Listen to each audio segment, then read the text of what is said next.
बच्चों welcome back my YouTube channel. हम पढ़ेंगे ठोसों में दोष। जी हाँ, यह वीडियो नंबर 8 है। बाकी इसके 7 वीडियो मैंने डाल रखा है, जिसका लिंक मैं इस वीडियो के नीचे डिस्क्रिप्शन में दे दूंगा, वहाँ से आप उसको देख सकते हैं। तो वहाँ से देखने के बाद ही आप इस वीडियो को देखिए, क्योंकि ठोसों की जो जमावट होती है इसके पहले वाली वीडियो में मैंने पढ़ा रखा है, ठीक है ना। अब हम पढ़ेंगे उस ठोसों में जब हम जमाते हैं तो किस किस तरह के दोष हमको देखने को मिल जाएगा, ठीक है ना। तो ठोसों में जो दोष हमको देखने को मिलेगा वो 3 टाइप का मिलेगा। पहला मिलेगा स्टाइक्योमेट्रिक डिफेक्ट, जिसको हम कहेंगे रस समीकरणितीय दोष। दूसरा मिलता अशुद्धता दोष और तीसरा मिलता नॉन स्टाइक्योमेट्रिक डिफेक्ट या अरस समीकरणितीय दोष, ठीक है। तो रस समीकरणितीय दोष क्या होता है कि ऐसा दोष जिसके घटित होने पर, ठीक है ना, उसके सूत्रों में या आयनिक फॉर्म में परिवर्तन नहीं होता है। मतलब क्या है, अगर दोष से पहले जितना है बराबर उतना ही दोष के बाद भी अगर वह रहता है तो उसको कहा जाता है रस समीकरणितीय दोष या स्टाइक्योमेट्रिक डिफेक्ट, ठीक है ना। तो ये जो डिफेक्ट है बड़ा ज़रूरी होता है, क्योंकि कोई भी क्रिस्टल जब घटित होता है 3D में जब हम देखेंगे तो उसमें इस तरह के दोष अक्सर देखने को मिलेगा। और ये जो दोष होगा ये वाला, वो अक्सर आपको मिल जाएगा धनायनों में, ठीक है ना। धनायनों में ही देखने को मिलेगा, खासकर बड़ी क्षमता वाला जो धनायन होते हैं या नमक के क्रिस्टल जो होते हैं उनमें आपको देखने को ये मिल जाएगा, ठीक है। तो बात करते हैं हम इसकी। तो इसकी जो बात हम करेंगे रस समीकरणितीय की, तो इसमें ये जरा ध्यान देना है कि दोष से पहले अगर क्रिस्टल में जितने कण हैं उतने तो होंगे, लेकिन दोष के बाद अगर कणों का जो अनुपात होता है, रस होता है, अगर वो बराबर है तो उस तरह का जो डिफेक्ट होगा उसको कहेंगे रस समीकरणितीय डिफेक्ट या रस समीकरणितीय दोष या स्टाइक्योमेट्रिक डिफेक्ट, ठीक है ना। जैसे मान लीजिए मैंने यहाँ पे एक कण रखा है, ठीक है ना, यहाँ पे ज़रा देख सकते हैं, बनाया है A धन B माइनस से, A धन B माइनस से, A धन B माइनस से, A धन B माइनस से और A धन से, ये बना हुआ है, ठीक है ना। तो ये भी कुछ इसी तरीके से बना है, B माइनस A धन, A धन हो गया, B माइनस नहीं B है ना, तो A धन B माइनस, A धन B माइनस, इस तरह से कणों से ये मिलकर बना हुआ।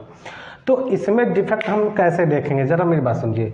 रस समीकरणितीय मान लेते हैं कि ये जो हम कण बनाए हैं प्लस माइनस यानी कि धनात्मक और ऋणात्मक से, ठीक है ना। तो मान लेते हैं कि इसमें धनों की संख्या 10 है, ए धन जो है वो 10 है और 10 क्या है, B माइनस B है इसमें। मतलब अनुपात क्या है, 10 संबंध 10 यानी कि 1 संबंध 1। तो अनुपात अभी दोष नहीं हुआ तब भी उतना ही है। और तौलेंगे तो मान लो अगर ये तौलने के बाद इसका जो डेंसिटी आता है 5 ग्राम आ गया, जो भी आ गया 5 ग्राम पर मीटर क्यूब, ऐसे 5 ग्राम पर मीटर क्यूब आ गया, जो भी मान लें, कोई दिक्कत नहीं है। या जो भी घनत्व हम मान लेते हैं 5 है, ठीक ना, घनत्व मान लेते हैं 5 है दोष से पहले। लेकिन जैसे ही डिफेक्ट आएगा तो इसमें क्या होगा, घनत्व में इसमें कमी आ जाएगी।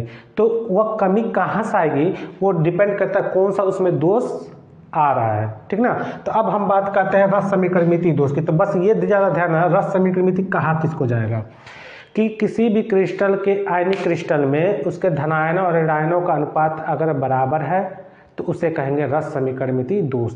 अब जैसे मान लो अनुपात अभी बराबर है, अगर डिफेक्ट देखिए, रिक्तिका और अंतरकाशी दोष क्या होता है, ये दोनों दोष यही होता है। देखो अंतरकाशी दोष फ्रैंकल दोष ही होता है, रिक्तिका दोष साटकी दोष ही होता है। बट इसको अगर पेपर में पूछता है तो नॉर्मल आप लिख सकते हैं। कैसे लिखेंगे, देखिए रिक्तिका दोष वह दोष होता है जिसमें कोई भी आयनिक कण अपना स्थान छोड़कर क्रिस्टल से बाहर निकल जाते हैं, तो इस प्रकार का जो दोष होता है रिक्तिका दोष कहलाती है, ठीक है ना।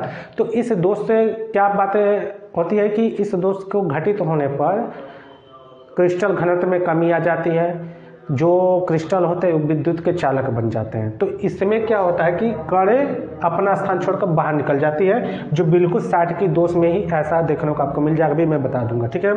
अंतरकाशी दोष में क्या होता है, इसमें कणें बाहर नहीं निकलती है, इसमें कणें अगर अपना स्थान खाली करेंगी या डिफेक्ट होगा तो ये इन खांचों में चला जाता है। जैसे मान लीजिए अगर यहाँ से कहीं डिफेक्ट हो रहा है तो ये कहीं बाहर नहीं जाएगा, इस बीच में कहीं आ जाएगा यहाँ पर, और ये जगह क्या करेगा, खाली कर देगा, जिसकी वजह से यहाँ पे एक तरह का कोटर बन जाता है। जो खाली स्थान होता है परमाणुओं का उसको हम लोग कहते हैं कोटर, ठीक ना। अब इसलिए कोटर कहते हैं क्योंकि इलेक्ट्रॉन दो तरीके से चलते हैं, एक तो इलेक्ट्रॉन फ्री हो तब मूवमेंट होगा और उसके लिए जगह होनी चाहिए, और दूसरा क्या उसके कोटर खाली होगा, जिस कोटर को भरने के लिए इलेक्ट्रॉन खुद चल के आएगा, तो कोटर के चलने से इलेक्ट्रॉन भी चलता है, ठीक ना। तो इसलिए यहाँ पर कोटर खाली हो जाता है, जिससे ये विद्युत के चालक बन जाते हैं, ठीक ना। तो दोष होना है किसी भी आयनिक क्रिस्टल में बड़ा फायदा करता है, ताकि वो जो क्रिस्टल होते हैं वो एक तरह का विद्युत के चालक बन जाए, ठीक ना। तो यहाँ पर हम बात करें फ्रैंकल दोष की। अब फ्रैंकल दोष क्या होता है कि जब किसी आयनिक क्रिस्टल में कोई धनायन या कोई ऋणायन अपना स्थान छोड़कर अंतराकाशीय स्थान में, मतलब खांच में चले जाते हैं, जो ये खांच दिख रहा है इस खांच में चले जाते हैं, तो इस प्रकार के दोष को कहा जाएगा फ्रैंकल दोष कहा जाएगा, ठीक है ना। तो फ्रैंकल दोष को डेफिनेशन आप जैसा हम बोल रहे हैं वैसे पॉज करके आप नोट करते रहेंगे तो काफ़ी बेहतर रहेगा, जिसमें हम क्या करें एक ही चार्ट में ये सारी चीज़ें समझा देंगे आपको, नहीं तो क्या करना बार बार मिटाना पड़ेगा और उसको काफ़ी मेहनत करना पड़ेगा, ठीक है ना। तो हम बोलते हैं तो उसको आप नोट करके पॉज करके नोट कर सकते हैं, ठीक है। तो चलिए, तो फ्रैंकल दोष क्या होता है कि जब कोई क्रिस्टल में धनायन या ऋणायन अपना स्थान छोड़कर, धनायन या ऋणायन कोई एक अपना स्थान छोड़कर अंतराकाशीय स्थान में चले जाते हैं, तो इस प्रकार का दोष कहलाएगा क्या, फ्रैंकल दोष कहलाएगा। तो इस दोष के घटित होने पर क्या फायदा होता है, जैसे मान लीजिए मेरा ये धनायन है चाहे ऋणायन है, अभी मैंने 10:10 में लिया है, ठीक है ना। तो 10:10 मान लो ये जगह छोड़ दिया, मान लो ये जगह छोड़ के यहाँ पर आ गया, ठीक है। तो क्या इसमें देखने को मिला, पहले भी 10 था, दोष होने के बाद भी 10 है, क्योंकि ये कहीं गया नहीं है, इसी क्रिस्टल में है, ठीक है ना, इसी क्रिस्टल में, तो इसे कहीं गया नहीं, तो घनत्व तो पहले जितना था उतना ही बाद, मतलब घनत्व में कोई कमी नहीं आएगी। दूसरा क्या फायदा हुआ कि जब ये छोड़कर इधर चला गया तो ये जगह क्या हो गया, खाली, इस खाली जगह को कहा जाएगा कोटर, क्या कहा जाएगा, कोटर, ठीक है ना, इसको लिख लीजिएगा कोटर। अब कोटर खाली होने से क्या हो जाएगा, ये क्रिस्टल क्या हो जाएगा, विद्युत के चालक बन जाएगा, और चुंबकीय गुण भी रखते हैं, क्या रखेंगे, चुंबकीय गुण रखेंगे। तो ये खासकर उन क्रिस्टल में पाया जाता है जिनमें धनायनों का आकार ऋणायन से काफ़ी बड़ा होता है, किनमें, धनायनों का आकार ऋणायन से काफ़ी बड़ा होता है। जैसे मान लीजिए मेरे पास हो गया ZnS, ठीक है, AgBr, AgCl, ठीक है ना। इस तरह जो क्रिस्टल मिलते हैं जिनमें धनायनों का आकार ऋणायन से काफ़ी बड़ा होता है, तो उस तरह के क्रिस्टल में आपको फ्रैंकल दोष देखने को मिल जाएगा। तो इस दोष में घटित जब भी होगा तो घनत्व में कमी नहीं होगा, ठीक है ना, ये ज़रा ध्यान दीजिएगा। घनत्व में पहले जितना था दोष होने के बाद भी उतना ही होगा। तो रस समीकरणमिति का अर्थ यही है कि कोई भी अगर क्रिस्टल में अगर दोष उत्पन्न हो रहा है तो उसके रस में कोई परिवर्तन ना हो, रस में कोई परिवर्तन ना हो और वो विद्युत के चालक बन जाए, उसे कहा जाएगा रस समीकरणमिति। तो ये रस समीकरणमिति के अंतर्गत ही आते हैं, ठीक है। तो देखिए पहले भी 10:10 थे, दोष के बाद भी ऐसा नहीं कि कहीं गायब हो गया, दोष के बाद भी 10:10 है। घनत्व पहले 5 था, बाद में भी 5 है, घनत्व में कोई कमी, मतलब इसके रस में कोई परिवर्तन नहीं हुआ, लेकिन ऐसा दोष होने से ये विद्युत के चालक बन गए, ये इसका फायदा हुआ, ठीक है। अब हम बात करते हैं साटकी दोष की। अब साटकी दोष क्या होता है, ये रिक्तिका दोष के ठीक समान ही होता है, ठीक है ना। साटकी दोष क्या होता है, रिक्तिका दोष के ठीक समान ही होता है। रिक्तिका में क्या होता है कि रिक्तिका में ये जब डिफेक्ट कोई भी कण होगा तो अंतराकाशीय में नहीं जाएगा, वो ये क्रिस्टल से बाहर निकल जाएगा। जैसे मान लीजिए मैं यहाँ पर 10 भी लिया हूँ, तो इसमें से अगर कोई कण डिफेक्ट हो गया तो अभी अनुपात 10:10 है, लेकिन जैसे ही डिफेक्ट हो गया, डिफेक्ट होने के बाद मान लो ये कण या यही कण दोनों कण यहाँ से निकल गए, कितना निकल गए, ये निकल गया, तो कितना हो, अब यहाँ पर बच गया 9 और इधर कितना बच गया 10। लेकिन ये रस समीकरणमिति का पालन करेगा, किसका करेगा, रस समीकरणमिति, मतलब उदासीनता बनाए रखने के लिए, क्या बोले, उदासीनता क्रिस्टल की बनाए रखने के लिए इस एक अगर कण निकलता है तो अगर एक धन निकलता है तो एक माइनस भी यहाँ से निकलेगा, इसका कहने का मतलब यह है, ठीक है। तब अनुपात कितना जगह 9:9, मतलब पहले भी इसके रस में कोई परिवर्तन नहीं था, दोष होने के बाद भी रस में कोई परिवर्तन नहीं हुआ, रस पूरा उसका बराबर सेम है। फर्क किसका पड़ा? फर्क ये पड़ा कि ये कण जब बाहर निकल जाएगा तो जगह खाली हो जाएगा। अब जगह खाली होने से मान लो इसका पहले डेंसिटी 5 होगा, तो अगर कण इसमें से बाहर निकल के चली गई, इस क्रिस्टल में नहीं है, बाहर निकल के चली गई, तो इसके घनत्व में क्या देखने को मिलेगी? कमी देखने को मिलेगी। ठीक है, घनत्व में कमी देखने को, जबकि इसके ये जो दोष होता है तो इसके घनत्व में कमी देखने को नहीं मिलेगा। इसके दोष में क्या मिलेगा? कमी देगा। क्यों? क्योंकि इसके जो क्रिस्टल जब डिफेक्ट होंगे तो ये बाहर चले जाते हैं एक निश्चित अनुपात में, इनके रस में कोई परिवर्तन नहीं होगा, इसलिए इसको कहा जाएगा रस समीकरण डिफेक्ट दिखा रहा है। लेकिन वो डिफेक्ट कौन सा है? शाटकी। ठीक है, शाटकी डिफेक्ट। शाटकी डिफेक्ट में बस ये ध्यान दीजिएगा कि जब किसी क्रिस्टल में धनायन और ऋणायन एक निश्चित अनुपात में, बराबर अनुपात में अपना स्थान छोड़कर क्रिस्टल से बाहर निकल जाते हैं, तो इस प्रकार का दोष कहलाएगा आपका शाटकी दोष कहलाएगा। ठीक है, तो शाटकी दोष जब घटित होता है तो 2-3 बातें इसकी खास जरूरी है। पहला, घनत्व में कमी आती है। ठीक है, घनत्व में कमी आती है। दूसरा, विद्युत के चालक बन जाते हैं। कौन? क्रिस्टल, जिसका भी होगा विद्युत के चालक बन जाते हैं। ठीक है,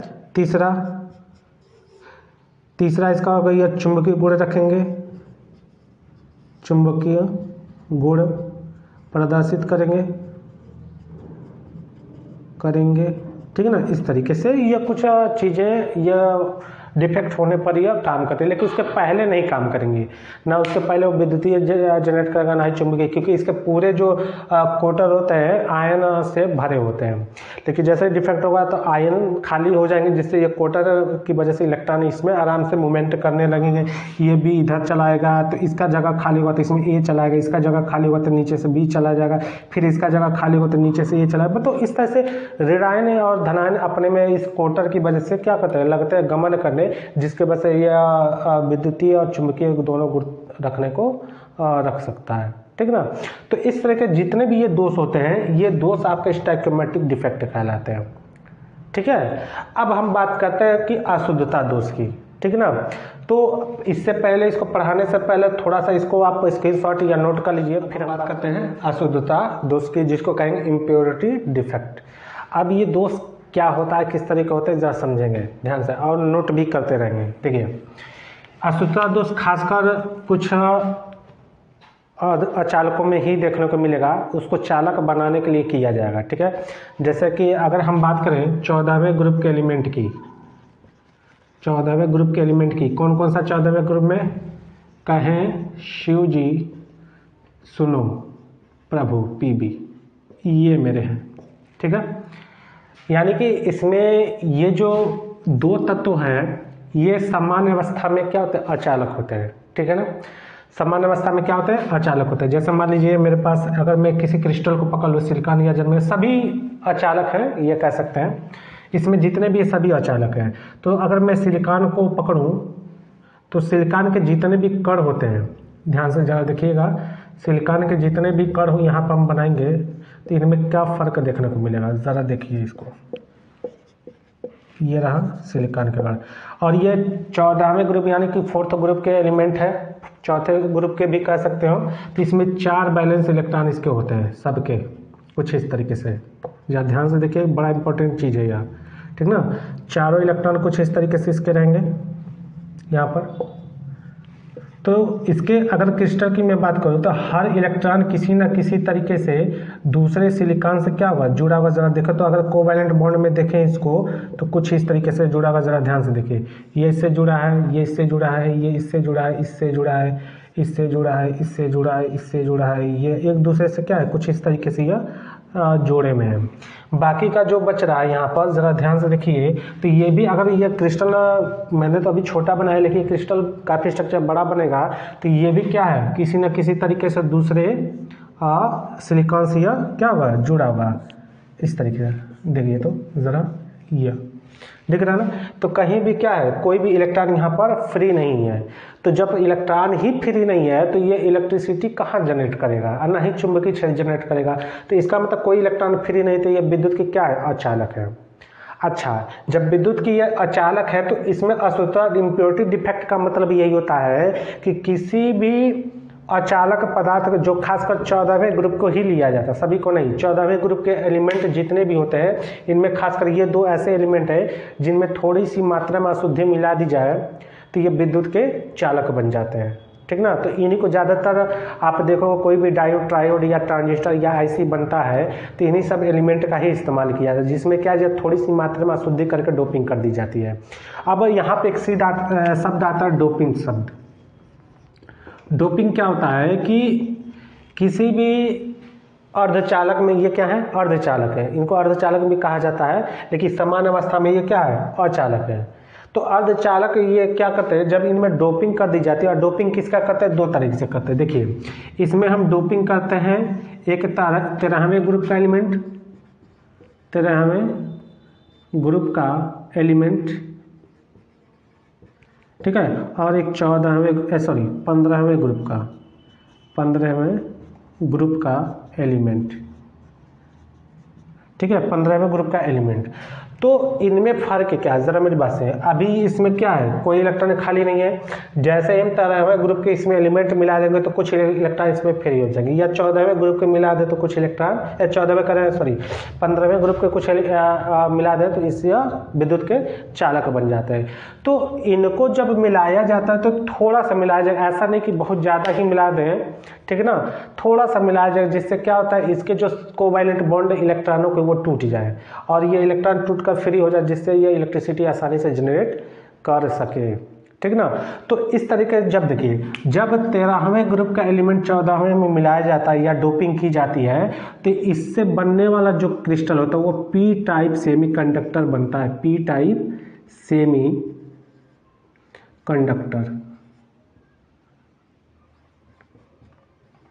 ठीक है। क्या बनता है, पी टाइप सेमीकंडक्टर या पी टाइप अर्धचालक बनता है, ठीक ना। तो इस प्रकार के जब हम डोपिंग करते हैं तो इसको पी डोपिंग कहेंगे। क्या कहेंगे, पी डोपिंग, मतलब हल्का सा मिलाएंगे। डोपिंग शब्द ही क्या कहता है, अल्प मात्रा में अशुद्धि मिलाना, मतलब किसी भी अचालक में या 14वें ग्रुप के एलिमेंट में थोड़ी सी मात्रा, थोड़ा सा या अल्प सा 13वें ग्रुप के एलिमेंट अगर हम मिला दें तो वह क्या बन जाएंगे, विद्युत के चालक बन जाते हैं अचालक से, ठीक है ना। तो अब हम बात करते 13वें ग्रुप में कौन कौन सा आता है। 13वें ग्रुप का अगर एलिमेंट की मैं बात करूं तो बाल, गए, इंडिया, थाईलैंड, यह।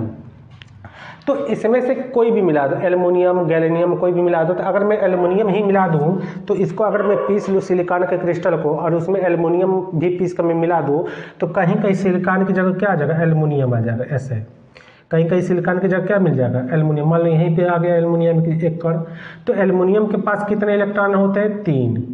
तो 3 इलेक्ट्रॉन इसके क्या होंगे, कुछ इस तरीके से जुड़े रहेंगे, 3 इलेक्ट्रॉन।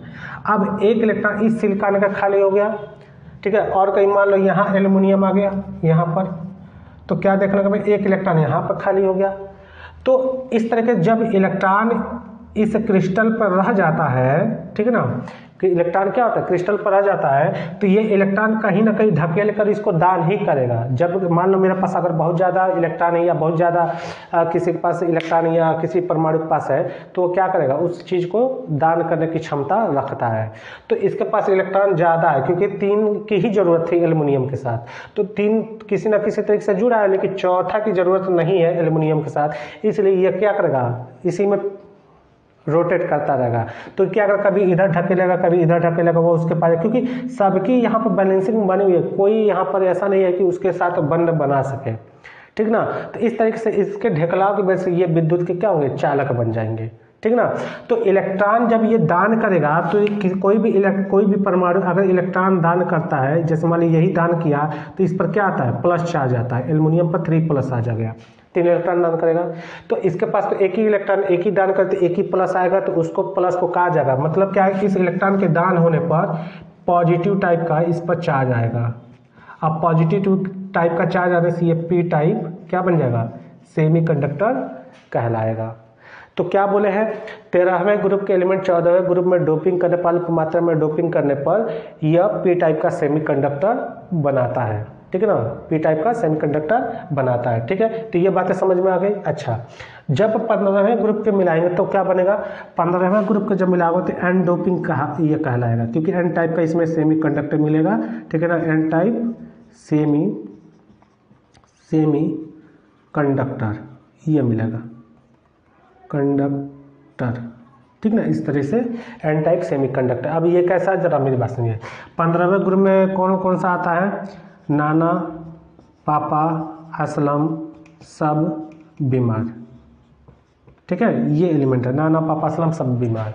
तो इसमें से कोई भी एलिमेंट मिलाएंगे तो उसके जो बैलेंस इलेक्ट्रॉन होते हैं वो 5 होते हैं। ठीक है ना, तो जैसे मान लीजिए यहाँ पे एल्यूमिनियम था, सिलिकॉन था, चलो सिलिकॉन हम ले लेते हैं, उसको नोट कर लीजिएगा आप लोग। ठीक है ना, अब मान लेते हैं यहाँ पर, अब ये क्रिस्टल जो है एल्युमिनियम का है, सिलिकॉन का हो गया है, आप उसको नोट कर लीजिएगा। तो अब हम इसमें 15वें ग्रुप का आर्सेनिक मिला दें, तो आर्सेनिक जैसे ही मिलाएंगे तो मान लो कहीं कहीं आर्सेनिक आ गया एस, तो आर्सेनिक के बाद कितना इलेक्ट्रॉन होता है, 5 इलेक्ट्रॉन होते हैं। 1 इलेक्ट्रॉन यहाँ पर एक्स्ट्रा हो जाए, मान लो यहाँ पे आर्सेनिक आ गया एस, तो इसके पास भी एक एक्स्ट्रा इलेक्ट्रॉन हो गया। तो एक एक्स्ट्रा इलेक्ट्रॉन होने की वजह से ये निगेटिव हो जाएगा। क्या हो जाएगा, निगेटिव। और निगेटिव होने से ये एन टाइप बना लेगा, इसी को कहा जाएगा एन टाइप। ठीक है, एन टाइप सेमीकंडक्टर या एन डोपिंग सेमीकंडक्टर। ठीक है ना, इसको कहेंगे एन टाइप सेमीकंडक्टर। ठीक है, तो 13वें के जब कोई भी एलिमेंट अगर 14वें मिला होगा तो कौन सा सेमीकंडक्टर बनेगा, पी टाइप। ठीक है, और जब 15वें को मिलाओगे तो क्या बनेगा, एन टाइप सेमीकंडक्टर प्राप्त होगा। अब N type P type semiconductor इस्तेमाल कहाँ होता है कि आपने देखा होगा कोई मोबाइल का चार्जिंग हो गया तो उसमें इस तरह के कुछ चीज़ें लगी होती हैं। ठीक है, इस तरह से 2 टांगें निकली होती हैं, या कुछ इस तरीके से भी होता है, ट्रायोड टाइप का, कुछ इस तरीके से भी होती हैं। तो इसको डायोड, इसको ट्रायोड कहा जाता है। तो ये इलेक्ट्रॉनिक डिवाइसों में इनको बनाने से बहुत सारी बिजली का जो प्रवाह होता है उसको कंट्रोल करने के लिए ये लगाया जाता है। तो ये इन्हीं सब क्रिस्टल से मिलाकर डोपिंग करके ही बनाई जाती है। डोपिंग करने से बहुत सारी चीज़ों को फ़ायदा हो जाता है। पहला तो उसमें उसके क्रिस्टल हमको ज़्यादा नहीं लेना पड़ता, कम ही मात्रा में काम चल जाता है, और थोड़ा सा मेटल हमको बच जाता है। जैसे मान लीजिए अगर सोना है तो सोना आप खरीदते हैं तो पूरा 24 कैरेट गोल्ड का कहीं नहीं मिलता है। क्या होगा, 22 कैरेट 20 कैरेट का होगा, बाकी उसमें 2 कैरेट 3 कैरेट अशुद्धि के रूप में कुछ मिला दिया जाता है, जिससे 2 फायदे होते हैं। एक, सोने में मजबूती आ जाती है, और दूसरा आपका 2 कैरेट का या 3 कैरेट का सोना बच भी जाता है। ठीक ना, तो इसीलिए इसको डोपिंग करना बहुत जरूरी होता है। अगर प्योर सोना आप पहनोगे तो ज़्यादा दिन नहीं चलेगा, गल का गर्म होकर गल के गिर जाता है। ठीक ना, इसलिए उसमें डोपिंग कर दी जाती है ताकि उसकी जो मजबूती होती है वो बढ़ जाती है। ठीक है ना, तो यहाँ पर हम बात इसी तरह के कंडक्टर की कर रहे हैं। तो इस तरह का कंडक्टर जब बनता है, ठीक ना, तो इस तरह के इलेक्ट्रिसिटी कंज्यूम करने में या जो रेडियो फ्रिक्वेंसी जो तरंगे निकलती हैं उनको कंट्रोल करके आगे भेजने का काम करता है। तो इस तरह के कुछ ट्रांजिस्टर भी बनते हैं। जैसे मान लीजिए अगर यहाँ पर मैं बात करूँ NPN, आपने सुना होगा इस तरह के ट्रांजिस्टर बनते हैं। NPN ट्रांजिस्टर, एक बनता है आपका PNP ट्रांजिस्टर। ठीक है ना, इस तरह से कुछ ट्रांजिस्टर बनते हैं, PNP ट्रांजिस्टर। ठीक है ना, इस तरह से ट्रांजिस्टर बनते हैं, PNP या NPN ट्रांजिस्टर, जो आपको इलेक्ट्रिसिटी में देखने को मिल जाएगा। ठीक ना, तो ये सब क्रिस्टल यहीं से बनाए जाते हैं। ठीक ना, तो यह जो क्रिस्टल होंगे उनको आप सब नोट कर लीजिएगा, नहीं तो स्क्रीनशॉट ले लीजिएगा। अब हम बात करते हैं नॉन स्टोइकोमेट्रिक डिफेक्ट की, या अरस समीकरणिति डिफेक्ट। ठीक है, नोट कर लीजिए। और रस समीकरणिति यौगिक, यानी कि अरस समीकरणिति 2 से पढ़ने से पहले थोड़े से इसके यौगिक के बारे में जानकारी लेते हैं। क्या बोला गया है, वे यौगिक जो स्थिर नियम का पालन नहीं करते, अर्थात स्थिर नियम अनुपात क्या होता है कि इसमें जो भी परमाणु मिलाएंगे, ठीक ना, उनका अनुपात क्या होना चाहिए, निश्चित होना चाहिए, स्थिर होना चाहिए, अनुपात कोई गड़बड़ नहीं होना चाहिए, चाहे वो कहीं से भी बनाया जाए। ठीक ना, अब जैसे मान लीजिए जल जो होगा H2O, तो H2O चाप आप कहीं से भी लेकर आओ, जल नदी से, नाले से, समुद्र से, नहरों से, खेत के में जो पंप सेट चलता है वहाँ से, कहीं से भी आप जल लाओगे तो उस जल का जो अनुपात होता है वो निश्चित होता है। उसमें आपको कहीं फर्क देखने को नहीं मिलेगा। हमेशा अनुपात इसका H2O ही रहेगा, यानी कि जो जिस अनुपात में यह बनेगा 2:8 के अनुपात में, यानी कि 1:4 के अनुपात में जब बनेगा तो अनुपात आप कहीं से भी लाओ यही आपको देखने को मिलेगा। चाहे आप विदेश से अमेरिका से कहीं से भी पकड़ के जल को लाओगे तो अनुपात यही मिलेगा। तो इसको कहा जाता है अनुपात नियम का पालन करें। लेकिन वे यौगिक जो स्थिर अनुपात के नियम का पालन नहीं करता अर्थात धनायन तथा ऋणायन का अनुपात उस यौगिक के अणुसूत्र द्वारा प्रदर्शित अनुपात के बराबर नहीं होता है, वे असमीकरणित यौगिक कहलाते हैं। जैसे मान लीजिए अगर कोई हम सूत्र दे दे और उसमें दोष इफेक्ट हो जाए तो उसके जो सूत्र अनुपात होता है, दोष उत्पन्न होने के बाद जो सूत्र अनुपात होगा उसमें अगर बराबर नहीं दिखता है, मतलब एक समान अनुपात नहीं होगा, उसको कहा जाएगा और असमीकरणित दोष या कहेंगे नॉन स्टोइकोमेट्रिक डिफेक्ट।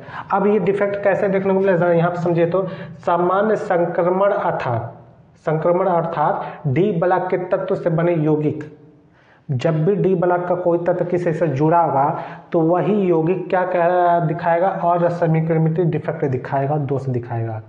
ठीक है, तो और असमीकरणित डिफेक्ट में स्थिर अनुपात का नियम का पालन नहीं होगा, जबकि रस समीकरणित में स्थिर अनुपात के नियम का पालन होता है कि दोष से पहले अनुपात जैसा होता है वैसे ही दोष के बाद ही अनुपात दोनों धनायन ऋणायन का बराबर होगा। इसमें ऐसा नहीं है, इसमें या तो धनायन अधिक हो जाएगा नहीं तो ऋणायन कम हो जाएगा। ऐसा नहीं कि दोष से पहले, जैसे मान लीजिए यहाँ पर अगर मैं ए धन की बात करूँ, ए धन की तो 2 तो 4 2 6 है, और इधर में बात करूँ बी माइनस की तो वो कितना है 2 2 4 2 6 है, ये भी मतलब अनुपात 6 संबंधित 6 है, मतलब दोष से पहले। ठीक है, लेकिन जैसे ही इसमें डिफेक्ट आएगा तो डिफेक्ट का मतलब क्या होता है कि अब पहले में दोनों समान अनुपात में गायब होते हैं, चाहे साटकी दोष में देखो चाहे फ्रैंकल दोष में देखो, समान अनुपात में हटेंगे या दोष उत्पन्न होगा। लेकिन इसमें माइनस वाला ये जो होता है ये डिफेक्ट होता है, ये अपना जगह छोड़कर कहीं बाहर निकल जाता है। तो क्या देखने को मिला, ए धन अब इसकी उदासीनता बनाने के लिए कोई दूसरा नहीं आएगा। ठीक है ना, उदासीनता जबकि रस समीकरणित में बनता है। ठीक है ना, तो अब इसकी उदासीनता नहीं बनेगी तो ये विद्युत के क्या बनेंगे, चालक ही बनेंगे। लेकिन एक चीज़ गड़बड़ हो जा रहा है, क्या देखिए, अगर धनायन को देखा जाए तो A+6 है, जबकि B माइनस क्या हो जाएगा 5 हो जाएगा। तो अब शुरू का जो फार्मूला का अनुपात था, जो दोष उत्पन्न होने के बाद फार्मूले का अनुपात है वह 6:5 है, अर्थात इसके रस में क्या हो गया, अब गड़बड़ हो गया है। अब जब रस में गड़बड़ हो गया है तो इसीलिए इसको कहा जाएगा रस समीकरणित दोष। रस में गड़बड़ नहीं हुआ तो रस समीकरणित, और रस में गड़बड़ हो गया और अणुसूत्र में गड़बड़ हो गया, उसके बनावट संरचना में गड़बड़ हो गया तो हम उसको कहेंगे असमीकरणित डिफेक्ट। ठीक है, अब ये असमीकरणित जो डिफेक्ट हो वो खासकर किस में मिलेगा, डी ब्लॉक के तत्वों से बने यौगिक में देखने को मिलेगा। जैसे यहाँ पर NiO लिखा है, FeO लिखा है, Cu2S, FeS, UO, इससे के जो भी कंपाउंड हो गए उसी में आपको ये डिफेक्ट देखने को मिलेगा। तो ये डिफेक्ट 2 कारणों से होते हैं। पहला कारण ये हो सकता है, पहला ये कारण हो सकता है धातु आधिक्य से, धातु आधिक्य। दूसरा होता है धातु न्यून से, धातु न्यूनता। 2 कारणों से ये देखने को डिफेक्ट मिल जाएगा। ठीक है ना, पहला मिलेगा धातु अधिक के दोष जिसको कहेंगे, और धातु न्यून दोष जिसको कहेंगे। तो ये जो दोनों दोष होते हैं इसमें जब आ जाते हैं तो वही असमीकरणित डिफेक्ट कहलाएंगे। और धातु आदि के दोष 2 तरीके से कर सकते हैं। पहला, इस क्रिस्टल में हम धनायन बढ़ा दें जिससे ऋणायन कम हो जाए। ठीक है, तो धातु आदि के दोष कहलाएगा। और दूसरा तरीका यह है कि इसमें से ऋणायन को ही बाहर कर दे और धनायन अपने आप अधिक हो। जैसे यहाँ पे देखो, इसमें ऋणायन हमने निकाल दिया है तो इससे धनायन ज़्यादा हो गया, तो ये कहलाएगा धातु आधिक्य दोष डिफेक्ट खाता है। या हम कहीं से धनायन पकड़ कर लाएं और इसमें डाल दें, मान लो हम कहीं से लाएं धनायन और इसमें पकड़ के और इसमें A+ इसमें हमने डाल दिया कहीं से लाकर, ऐसे यहाँ पर B-, ठीक है, उसके बाद A+ है, मान लो यहाँ पर B- है, यहाँ पर A+ है, यहाँ पर बी माइनस। तो ये जो बी माइनस जब हमने क्या किया, ए प्लस लाकर डाल दिया, मतलब धनायन कहीं से लाकर इसमें मिक्स कर दिया है, तो अपने आप धनायन ज़्यादा हो जाएगा, ऋणायन कम हो जाएगा।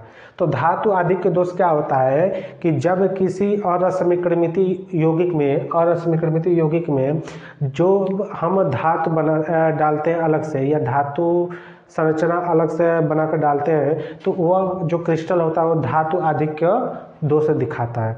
धातु न्यूनता में धनायन कम होता है, धनायन की जो संख्या होती है कम होती है। तो अब हम बात करते हैं अपने अगले डिफेक्ट की, जिसको कहेंगे धातु आधिक्य दोष और धातु न्यूनता दोष। तो इसको पहले नोट कर लीजिए, नहीं तो इसके